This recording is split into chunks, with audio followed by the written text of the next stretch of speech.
this is Gloria Capola from Massage Pro CE, and this is Massage School. I've created some video clips for you in order to help you master some of the techniques that maybe you've learned along the way but can't quite remember exactly how they were performed, or maybe you just need a different approach.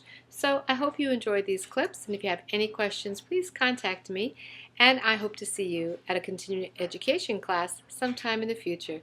Thank you. Okay, so today we're going to get into the glute area around the sacrum and PSIS, and of course we know we have piriformis through here. So, when we're working with low back issues, again, a reminder that we're not just working in the low back, we also have to work the anterior portion of the body, including the legs. We have to look at the posture, and if the hip is, tilted anterior forward, then of course they're going to have stress and strain here, and this is all going to get tight, and this is going to be where they feel the pain.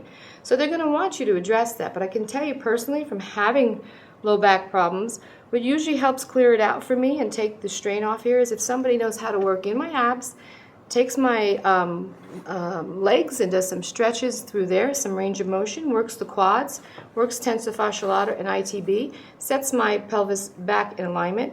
These muscles begin to shorten, and I feel better. So today we're going to come in here and show you how to work some of this, but later on in another video I'm going to show you how to do the front. Okay? So start by just taking your fingers and gliding through to the side where tensor fascia is, and you're also feeling for the tightness that is in this region as you warm it up for your client. And if you like to work on the same side of the body, you can do that as well. On this side, I take my thumb instead of all my fingers.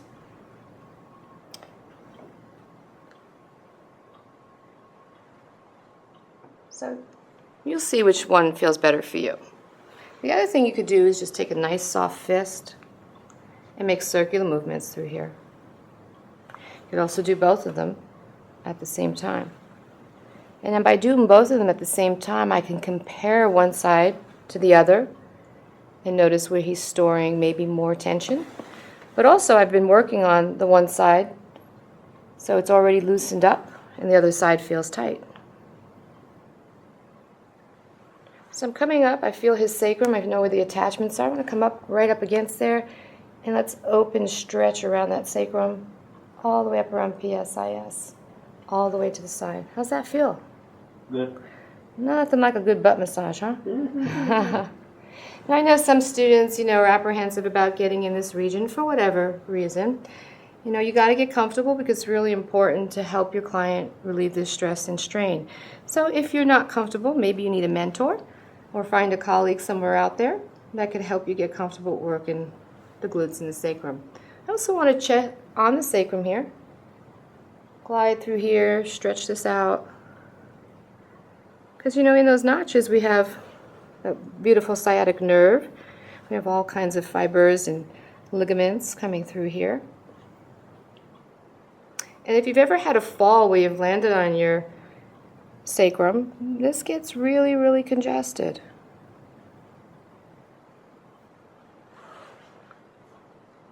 So clear that out too. I like to go in all different directions. Some people say, oh, just, go this way or that way because this is what they believe. I find that the body has been through so many twists and turns and falls, and you have to kind of feel for which way did the condition land in their body. Trust what you feel and follow it out so it begins to open and unwind.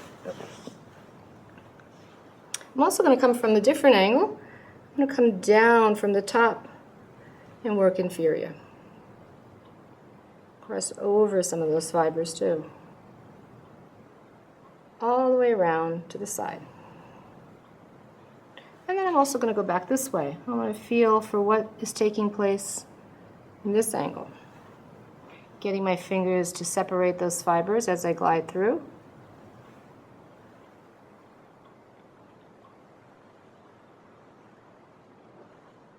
I also take my forearm and get right up here on top of this hip. Don't dig into the bone. Engage with the fascia. You okay with this?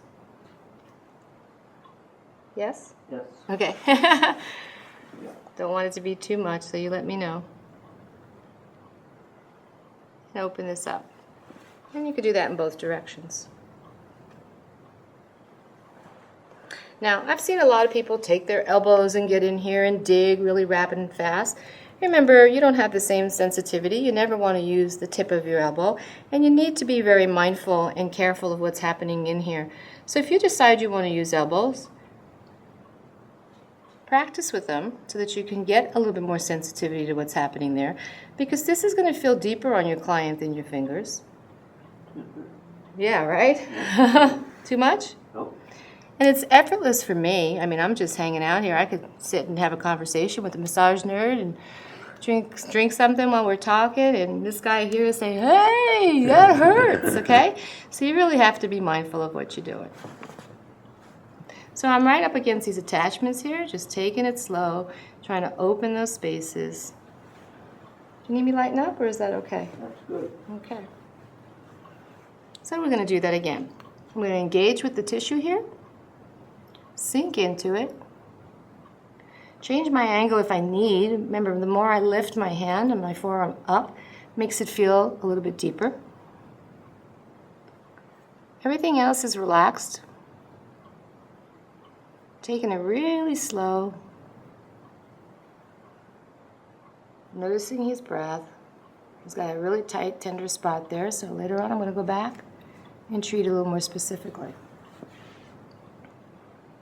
So right in here, you feel that? Yes. Yes. Okay. I can get my thumbs right up against the sacrum here.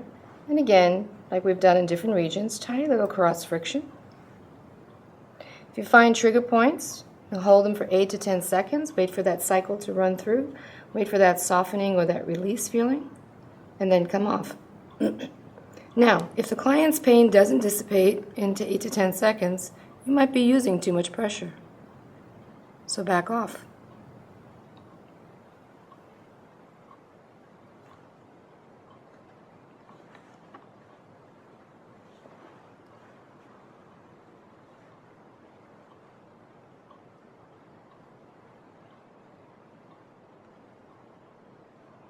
Let's see what's happening in the side of the hip here too.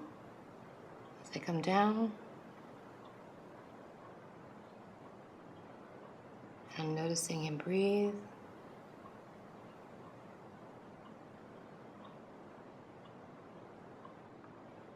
And so now I know what's happening in here, whether or not I have to get in here and treat that as well.